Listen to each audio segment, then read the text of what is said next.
Birinci mikrofon belirler.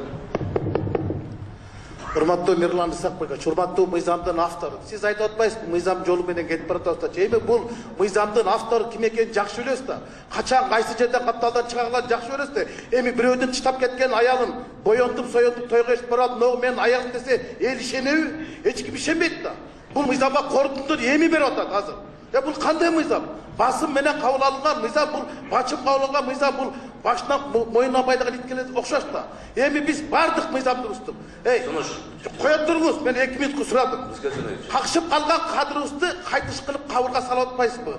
Банкрот болгон баркыбызды балталап жокко чабып атпайсызбы? Эми бардыгы мыйзам жолу менен кетип, элди айтып атасыңар. Элге парламенттик президенттиктин кереги жок.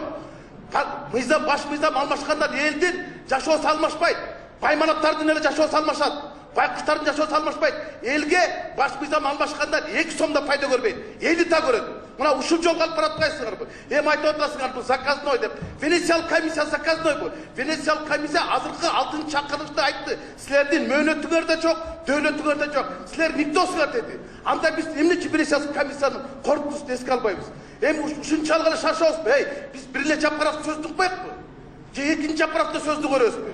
Эми бул мыйзамды мына азыр күндө окутуп, эртең 2 окууда, 3 окууда өткөрүп туруп, анан 10 күн жана 30 күндүк неме тактап туруп анан кылыңыз. Бул элдин талабы эмес да. Элге бунун эч кетинсен кереги жок. Элдин жашоосу өзгөрбөйт, баш мыйзам өзгөргөндөн.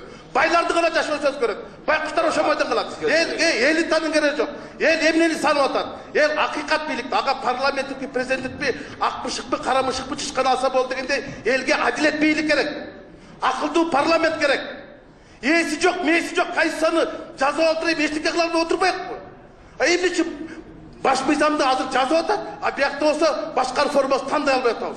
Ушунун кимге кереги бар? Буну эч кимге кереги жок. Бүгүнкү мыйзамды кабыл алып. Рахмат.